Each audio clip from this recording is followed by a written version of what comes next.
نے اللہ کے لیے کھانا پینا چھوڑ دیا ہے. خضر علیہ السلام نے کہا مجھے اللہ ہی نے بھیجا ہے, لیکن غوث پاک محبوب ہے, فرمایا جس کے لیے چھوڑا ہے جب وہ کہے گا تو کھاؤں گا, جب وہ کہے گا تو. غیب سے آوازیں آتی تھی, ہے عبد القادر تجھے میرے حق کی قسم کھا, تجھے میرے حق کی قسم پی. اعلیٰ حضرت فرماتے ہیں قسمیں دے دے کے کھلاتا ہے پلاتا ہے تجھے, قسمیں دے دے کے کھلاتا ہے پلاتا ہے تجھے, پیارا اللہ تیرا چاہنے والا تیرا. غوث پاک کو کون قسمیں دے رہا جی؟ لعنت ہے تیرے ایسے عقیدے کے اوپر. کلمہ پڑھ کے مسلمان ہو بے شرم انسان. یہ میں اپنی ذات کی خاطر نہیں کہہ رہا, یہ تو حضرت عمر ہوتے تو پہلے تو اس کی وہ کرتے نا, پھر اگلی بات تجھ سے کرتے. عبد القادر اور اللہ کی جو گفتگو ہے اس کا کیا مطلب ہے؟ یہی بات اگر غلام احمد قادیانی کی طرف منسوب کی جائے تو یہ کہتے ہیں کہ وہ دجال ہے. اللہ اور بندے کی گفتگو جب ہو رہی ہے اور وہ بندہ پیغمبر بھی نہیں ہے تو کیا آپ کہنا چاہ رہے ہیں؟ پیغمبر کے دور کا آدمی بھی نہیں ہے, کیا آپ کہیں گے بیچ میں پیغمبر انوالو ہے؟ تو پھر آپ امت کو کیا کہنا چاہ رہے ہیں؟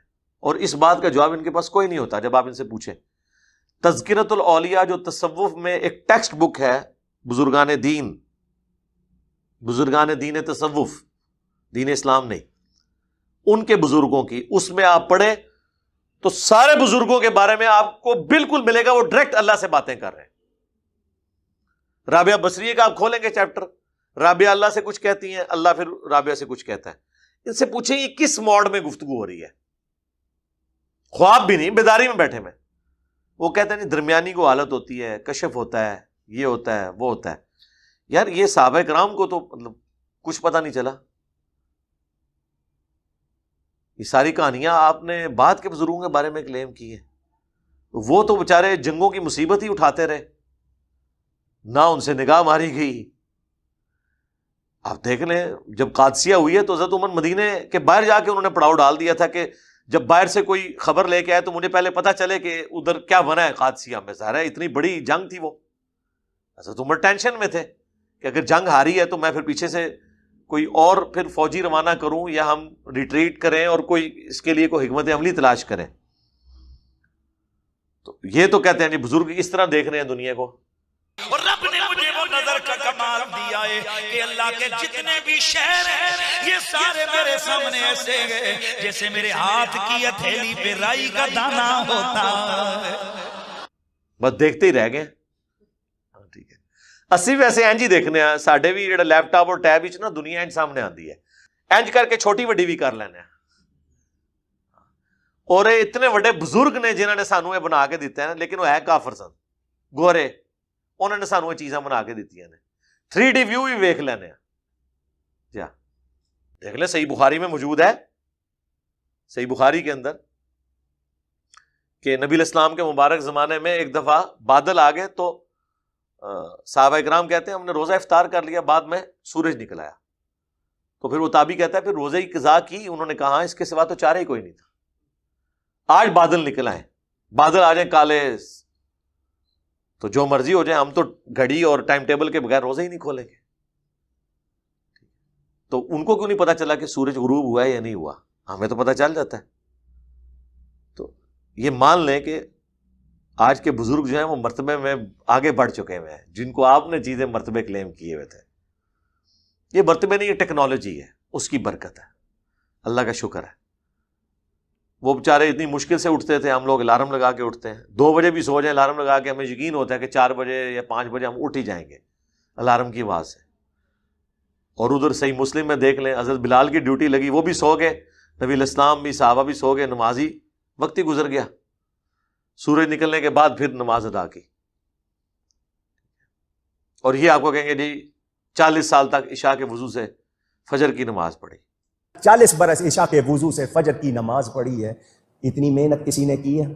خام خواہ کی باتیں, یہ سب کی سب چیزیں غلو ہیں. اللہ کا بڑا کرم ہوا مجھ پر کہ مجھے مسجد غوث پاک کے ماننے والے امام اور کمیٹی کی ملی. تو یوں الحمدللہ بچپن سے مسجد کا رستہ دیکھا, یا رسول اللہ کی صدائیں سنی, یا غوث پاک کے نعرے سنے, جشن ولادت کی دھومیں دیکھی. آج آپ کے ساتھ مل کے جشن ولادت کی دھومیں مچا رہا ہوں. تو جب بھی گھر لینا تو ایسا محلہ ہو، ایسی مسجد قریب میں ہو، ورنہ پھر آپ آگے سمجھ جائیں مسجد وہی ہو جیسی میں نے عرض کیا نا، اس طرح کی مسجد. اور ہمارے سب کانٹیننٹ کا تو میرے بھائی یہ بہت بڑا مسئلہ ہے، یعنی اس مسئلے سے آپ اپنی جان چھڑا ہی نہیں سکتے. اتنا بڑا ایشو بن چکا ہے سب کانٹیننٹ کے اندر کہ یہاں پر آپ اختلافی موضوعات کے بغیر کسی کو دین کی دعوت دے ہی نہیں سکتے. لوگ کہتے ہیں میٹھی میٹھی بات کریں، میٹھی میٹھی بات کر کے کیا کریں؟ بیڑا غرق کریں اگلے بندے کا. لوگ میٹھی باتیں سنتے رہتے ہیں پوری زندگی، نہ ان کے عقیدے کی اصلاح ہوتی ہے، نہ ان کے نماز کے طریقے کی اصلاح ہوتی ہے، نہ ان کو یہ پتہ چلتا ہے کہ اللہ نے جو دین بھیجا تھا اپنے پیغمبر کے ذریعے وہ کیا ہے.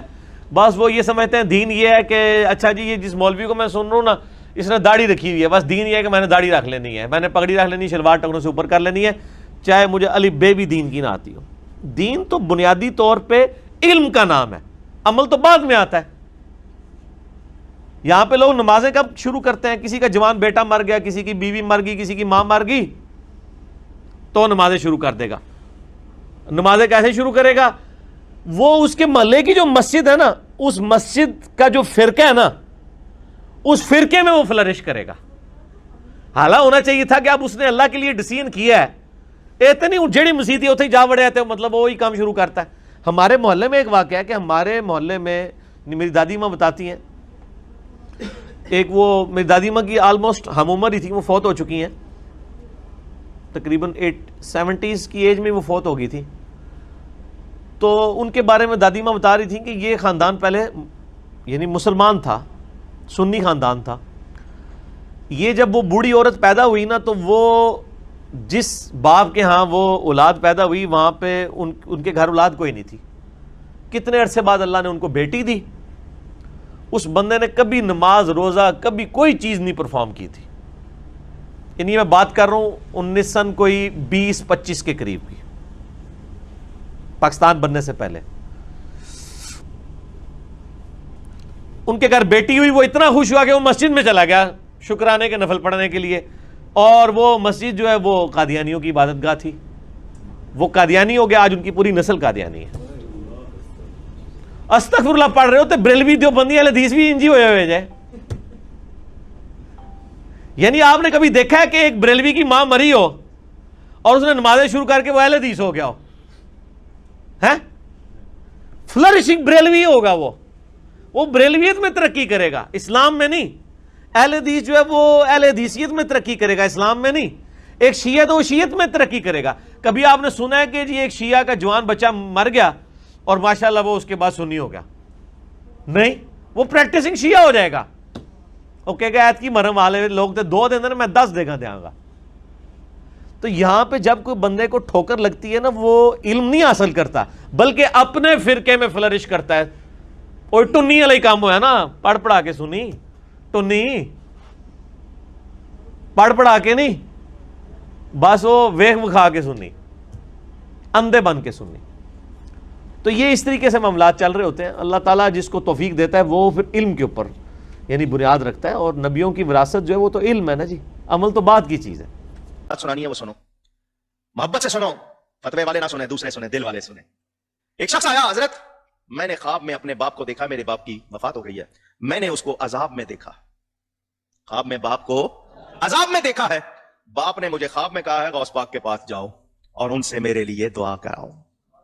میرے لیے بولو، ولی مشکل کشا ہیں یا نہیں، دافع البلا ہیں یا نہیں؟ کس نے بنایا؟ اللہ. حضرت میں آپ کی خدمت میں آیا ہوں. فرمایا کیا تمہارا باپ میرا مرید تھا؟ اس نے کہا نہیں. فرمایا کیا اس نے مجھ سے خلافت لی؟ نہیں. کبھی اس نے میرے پیچھے نماز پڑھی؟ نہیں.